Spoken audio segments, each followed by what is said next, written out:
तो अगर ethanoic acid की और इथेनॉल की रिएक्शन हम मिलाते हैं, करते हैं दोनों एक साथ, तो हम एसिड के साथ करना बहुत जरूरी है, ठीक है, एसिड लिखना बहुत जरूरी है, तब जाके पूरी इथेनॉइक एसिड की रिएक्शन बता दिया आपको। उससे क्या बनता है, फ्रूटी स्मेल सब्सटेंस बनता है, जिसको हम बोलते हैं एस्टर। क्या बोलते हैं, एस्टर।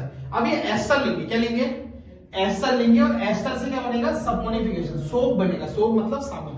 आगे बात समझ में ये। तो पहले एस्टर को लिखते हैं। एस्टर की इक्वेशन क्या है, CH3 C डबल बॉन्ड में O, फिर O, CH2 CH3 CH2 CH3 CH2 CH3, ये बन गया एस्टर। क्या बन गया, एस्टर।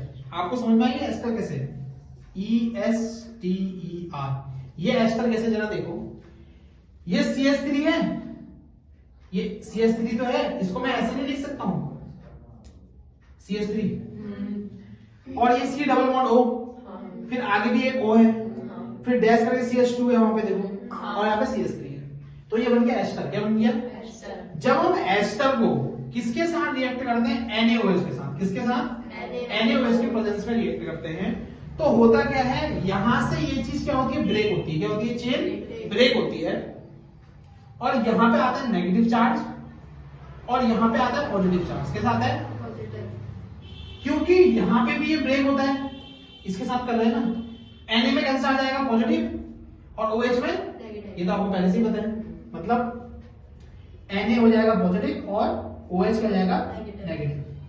समझ में आ गया। अब जो पॉजिटिव वाला है वो कहां जाएगा, नेगेटिव के साथ, और जो नेगेटिव वाला है वो कहां जाएगा, पॉजिटिव। कोई दिक्कत वाली बात तो नहीं है। तो बनेगी कैसे reaction, CH3 COO Na positive, ठीक है।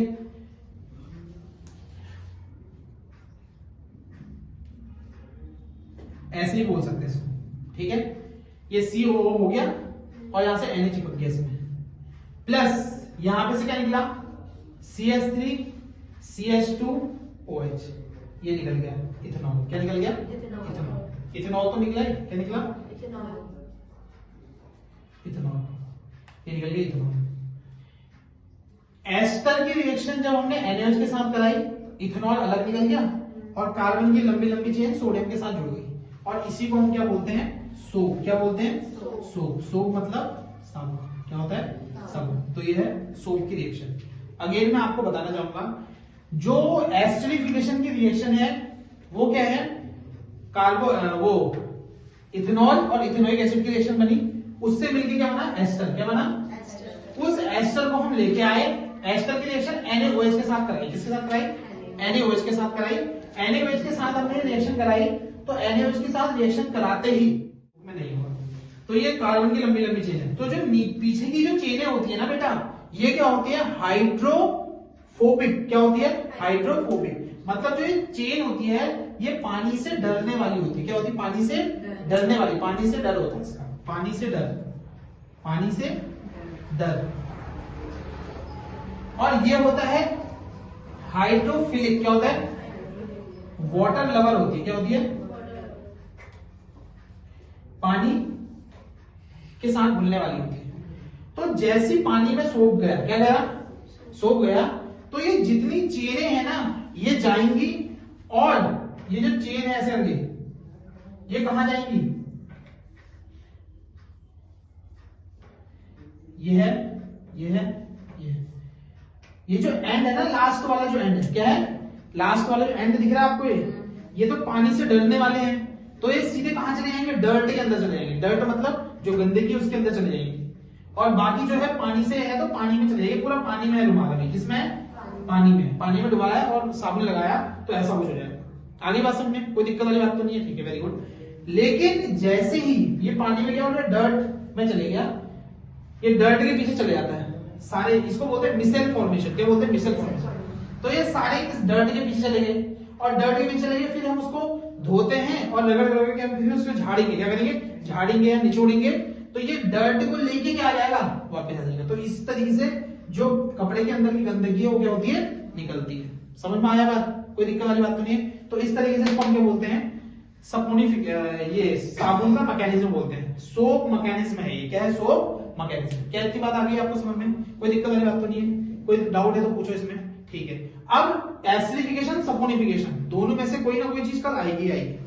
सपोनिफिकेशन में पूरा अच्छी तरीके से सोप की रिएक्शन लिख देना, एसिडिफिकेशन में जो मैंने बताया वो भी लिख देना, कोई दिक्कत वाली बात तो नहीं है। ठीक है, अब इसके आगे मैं आपको बताऊंगा सोप और डिटर्जेंट में अंतर क्या होता है, कि सोप में क्या होता है अंतर और डिटर्जेंट में क्या अंतर होता है, इसको नोट कर लो।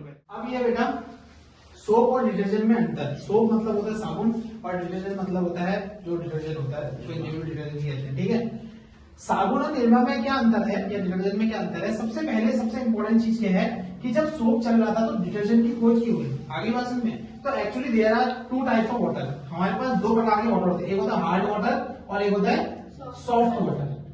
एक होता है हार्ड वाटर और एक होता है सॉफ्ट वाटर। वाटर बोले तो H2O पानी। ठीक है, हार्ड वाटर क्या होता है? हार्ड वाटर में बहुत सारे मिनरल्स होते हैं। क्या होते हैं? मिनरल्स होते हैं।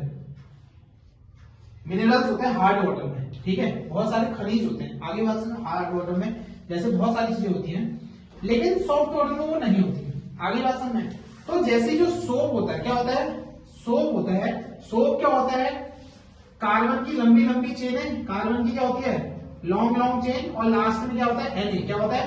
Na। क्या होता है? Na होता है। तो ये क्या होता है? हार्ड वाटर में जो मिनरल्स होते हैं उसके साथ क्या होता है? रिएक्ट कर जाता है। तो होता है वो हार्ड वाटर में डिसॉल्व नहीं, हार्ड वाटर में अच्छी तरीके से काम नहीं करता है। याद रखना, सोप और डिटर्जेंट का अंतर आएगा। सोप जो होता है, हमारे पानी भी दो प्रकार के होते हैं, एक होता है हार्ड वाटर, एक होता है सॉफ्ट वाटर। हार्ड वाटर वो होता है जिसमें बहुत सारे मिनरल्स होते हैं, सॉफ्ट वाटर में वो मिनरल्स नहीं होते, वो खनिज नहीं होते। ठीक है, हार्ड वाटर में जब वो मिनरल्स होते हैं तो साबुन जैसे उसमें जाता है तो वो मिनरल के साथ वो, जैसे Na है वहां पे कुछ मिनरल्स हैं, उसके साथ वो रिएक्ट कर जाएगा। क्या कर जाएगा?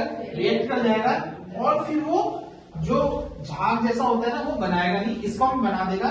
दोनों रिएक्ट करके इसका बना देंगे और वो पानी के नीचे बैठ जाएगा, मतलब वर्क मैकेनिज्म अपना नहीं करेगा। जैसे मान लो ये है पानी है, पानी में हमने साबुन में वो करा तो इसके साथ रिएक्ट करके नीचे बैठ जाएगा। क्या बैठ जाएगा? नीचे बैठ जाएगा। तो हार्ड वाटर में ये सोप जो होता है वो ज्यादा रिएक्टिव, मतलब ज्यादा अच्छे से काम नहीं कर पाता है। On the other hand soft water में ऐसा नहीं होता, इसलिए सॉफ्ट वाटर में वो क्या जाता है? वो ज्यादा अच्छी तरीके से कर देता है, अपना मैकेनिज्म कर लेगा। लेकिन डिटर्जेंट क्या होता है? डिटर्जेंट होता है कि कार्बन की लॉन्ग लॉन्ग चेनें, कार्बन की लॉन्गेस्ट चेनें, लेकिन एंड में जो लगा होगा वो लगा होगा आपका क्या? अमोनियम। क्या लगा होगा? अमोनियम। क्या लगा होगा? अमोनियम।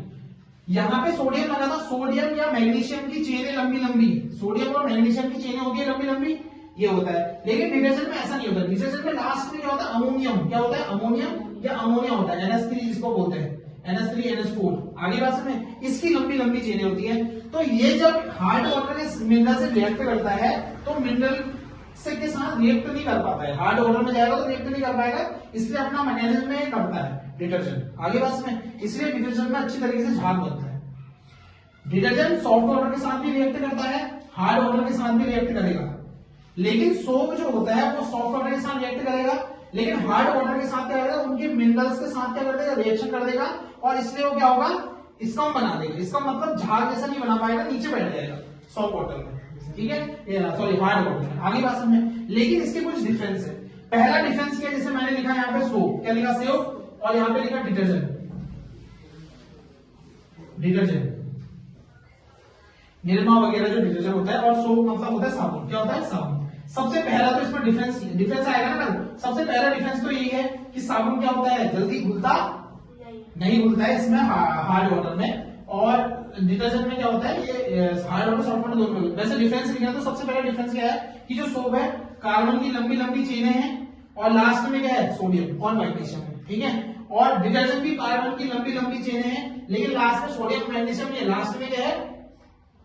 अमोनिया है। क्या है? अमोनिया। कोई दिक्कत वाली बात तो नहीं है। ठीक है, दूसरा नियम क्या आता है इसका? ये फर्स्ट है, ये दूसरा है। दूसरा डिफरेंस क्या आता है इसका? ये तो दोनों में कॉमन हो गया। दूसरा डिफरेंस क्या है कि जो सोप होता है वो सॉफ्ट वाटर में अपना काम करेगा, हार्ड वाटर में नहीं करेगा। जबकि जो डिफरेंस है डिटर्जेंट का, वो सॉफ्ट वाटर में भी करेगा और हार्ड वाटर में भी करेगा। सॉफ्ट वाटर में भी करेगा और हार्ड वाटर में भी करेगा, ये दोनों में। समझ में आ गया? तीसरा और सबसे इंपॉर्टेंट जो सोप होता है वो होता है इको फ्रेंडली। क्या होता है? Eco friendly. इको फ्रेंडली का मतलब सोप जो होता है अगर आप कहीं पे फेंक दोगे, सोप का पानी वगैरह से फेंकोगे तो वहां पे पर्यावरण को कोई नुकसान नहीं होगा। लेकिन ऑन द अदर हैंड अगर डिटर्जेंट फेंक दोगे तो वहां की जो जमीन है वो थोड़ी सी खराब हो जाएगी। इको फ्रेंडली नहीं होता, वो डिस्ट्रॉय नहीं होता इजीली। तो ये एक इसका डिसएडवांटेज है। क्या है? डिसएडवांटेज। कोई दिक्कत वाली बात तो नहीं है। तो यही है, कोई दिक्कत वाली बात नहीं है। ये है सोप और ये है क्या है? डिटर्जेंट। दोनों में अंतर समझ में आ गया? हाँ, सोप और डिटर्जेंट में अंतर समझ में आ गया। ये